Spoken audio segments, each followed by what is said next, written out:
Have you ever dreamt about taking your business to the next level, but you've got not the foggiest idea how to do it? This is Tonight. I'm Bruce Whitfield, and tonight I'm joined by not one, not two, but three entrepreneurs from the Entrepreneurs Organization who took their businesses from zero, I'm sure it was never zero, but certainly to hero status, and they're involved in the launch of the Accelerator program. Joining me this evening is Adi Zuk, who's Chief Executive of JagMethod, Irfan Pardesi, co-founder of ACM Gold, and Yossi, Hasson, co-founder and Chief Executive of SYNAQ. You're part of this organization, you've got this Accelerator going on, and just give me a sense of it, Yossi, as to what the Accelerator can do. The Accelerator is for businesses from 2 million to 10 million rand in turnover who are looking to get to that 10 million rand mark in the next 3 years. And it's really a series of interventions that's done by the Entrepreneurs Organization to help them grow their businesses. One is every quarter we have a full-day workshop that looks at sales, marketing, finance, HR, and strategy. You get a mentor from EO, that's a person who's taken a business beyond 10 million rand, and you get a mentor who you meet with once a month.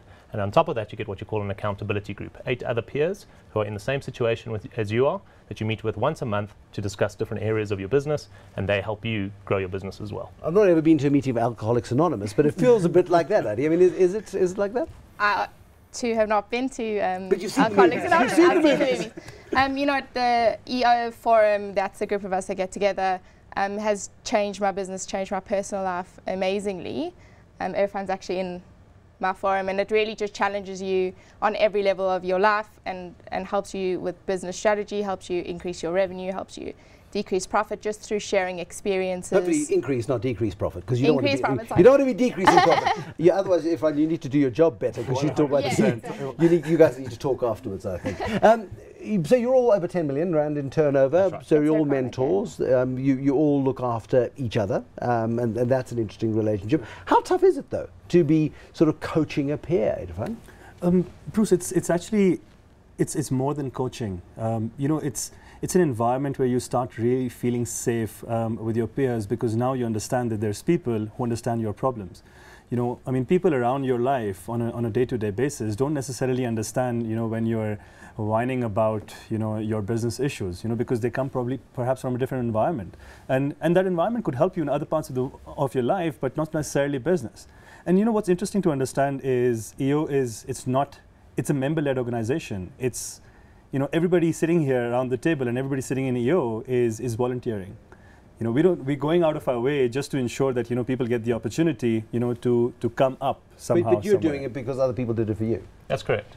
And the thing about the peer system is the saying goes, it's lonely at the top. Yeah. So sometimes the problem is your business partner, sometimes it could be your spouse, sometimes it's your employees. And who can you speak to in each one of those situations? So you've got a space where you can have that conversation regardless of what the problem is, and you've got 8 peers who've been there before. Yeah, it's interesting though, because in so many businesses, especially startups, you start up and you might have 1 or 2 like-minded people, and suddenly the business grows to 20 or 30 people, and now you've got people actually working for you, doing the dog work that you used to do, or doing new functions that never existed when you first bought the business.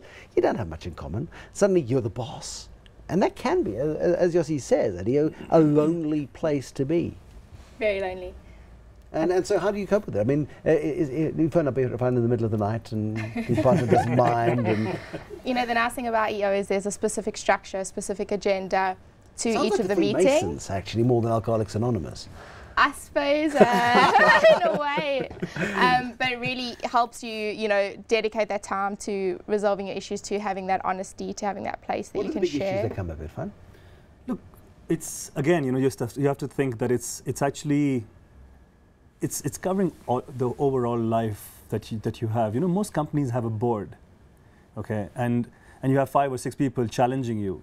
What about your personal life? Isn't that the most important thing? Why are we working? I mean, the work is supposed to provide for your life, not the other way around. And now you have a personal life board of 6 people sitting around the table challenging you once a month. And that really changes you. So what kind of questions come up? It's personal, it's spiritual, it's emotional. And you end up sharing 5% of your life that you wouldn't share with anybody else. And Bruce, it's amazing. I mean, yes, the qualification criteria is 10 million rands, but you'll see some crazy business. I mean, I'm running a 4 billion rand organization right now, and I'm still part of EO. So it's still providing me value, let alone 10 million or 4 billion. It doesn't matter. Does it matter that it provides you value, though? I mean, because there's also the sense, though, that we've got a crisis in South Africa of a lack of entrepreneurship, a lack of support mechanisms.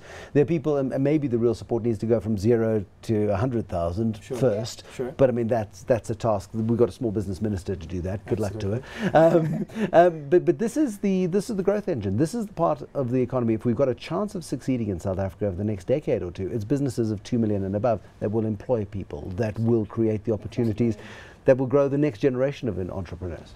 That's, I mean, you've hit the nail on the head. I don't even need to add anything on top of that. You know, it's, I mean, that is the area where somebody has sort of proven himself. I mean, we're not trying to say that anybody who's under 2 million hasn't proven himself. It's just that you have to draw the line somewhere. You know, you have to provide value to people who have kind of exceeded. They've shown they have the commitment, and now they want to take the next step. And even the best, even the world champions in soccer and world champions in boxing, I mean, they are the world champions, but they haven't gotten there without a mentor. Yeah. You know, and these people intervening in your life, showing you a different aspect of your life and getting your priorities right. It's not just business, it's getting your life priorities right. You know, not everybody wants or measures success the same way.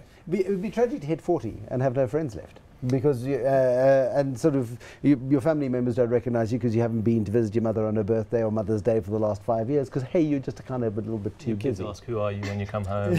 Yeah, I know that. Yes, I got bitten by my dog there. No, that's. I mean, but those stories are legion, aren't they? You get so excited about creating something brand new. You get so caught up in it. It can't possibly survive without you.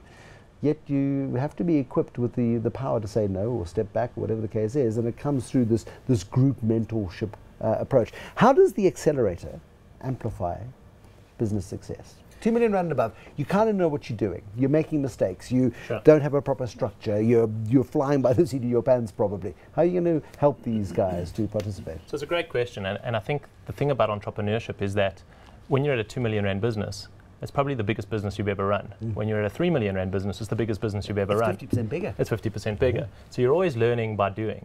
And what something like an accelerator program helps with is that you now have a group of individuals who've walked that path before. They haven't walked that path 10, 15 years ago. They've walked it 2 years ago. So they have the perspective that you have right now. And they've walked that line, and they've seen what they did wrong, and being able to tap into that will short circuit the amount of mistakes that you'll make, the frustration that you'll have in your business, and help you build a better business as well as have less frustration in your life. Because like you said, you're going to spend these days and nights where you go home and your wife doesn't know who you are, your kids don't know who you are.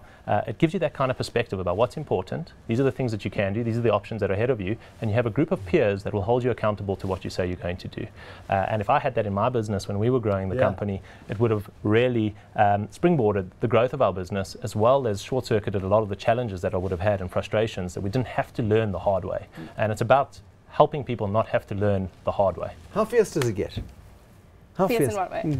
Now, you've got 6 people telling you how to manage your life. You're across. You haven't had a holiday in 200 days. You've not had a weekend. You're at the end of your tether, and you've got 6 people telling you to jack yourself up. You know they're right, but you're not going to take it from anybody. Does it get testy to that sort of point? It definitely gets challenging, but the whole point of EO is not to give advice. It's all about experience shares, and that's the point of Accelerator, is to share your experiences with people that are growing their business to that level. Advice is looked down upon because you don't want to go around telling people what to do. You want people to learn. So what's the difference there? Oh, there's a massive difference. Imagine give me a sense of the approach. So sitting, I can't say to you, I think this is right for you. In my opinion, this is right for you. Because all of a sudden, your subconscious mind is telling you, this guy is judging me. And you don't want to share further. All I can say to you, if I have a similar experience that I've had in my life, irrespective of what aspect of my life, all I can do is, Bruce, this is what happened to me in my life when I went through something like this. This is what I did. This is what I got out of it. Take it what you want from this. So I mean, I have a personal belief, that you're always going to be an average of 5 people you spend the most time with, always, irrespective. And if you want to take your life to a certain level, just find those 5 people who are living that life and just start spending time with them. Imagine going out in the world and finding those 5 people. EO has done that for you with 10,000 people across the world. EO is not a South African organization alone, right? It's a global organization. But how much global interaction is there then? I mean, it's all well and good to be sitting in this environment, but you may have a business that has got global potential. All well and good to sit in the fish, in the little fish tank. there's a swimming pool up there. Well, just last night I had dinner with a lady from Toronto who was here doing a talk, and she reached out to the EO base and said, does anyone want to go for dinner? And had a fascinating dinner with her and learnt a lot about her business and the Toronto market. Next month I'll be in New York at an event called the New York University for EO. So every day there's almost an event happening around the world, and you could really be spending every single day of the year going to different chapters and doing different events. That might defeat the purpose. Which would. Then you become a Rotarian. When you're in some other part of the world, I mean, you go to Dubai tomorrow, and every single person around here, or most people around here, are South Africans. But when you see a South African in Dubai, you're like, hey, you're from South Africa, me too. And all of a sudden, you have this connection. Yeah. Now you have a common base of EO. And it works. I mean, my business is based in 17 countries. And every single time I've been to those businesses or been to those countries, my approach for the last 2 years since I've been part of EO has been, EO members, I'm here, and it's amazing how many free dinners I get. And how many you have to buy when they come here, but they probably come here less. It's like the old concept of, I suppose, the gentleman's club 50, 60 years ago. The Rand Club was that kind of environment. We've kind of evolved beyond that, and you've got like-minded people who get together, who help each other out. How do people get onto the program? So they go to www.eoafrica/accelerator. Oh, that's long. We'll have to put it up on the screen. We'll tweet it, and we can do that. Give it to me again. www.eoafrica.org. Yeah. If you just go to that URL, there's a link to the Accelerator program. There's an application process there. We are launching now, so there is a competition where one person will be selected for free to be entered into the program and have 1 year of mentoring and the Accelerator program given to them.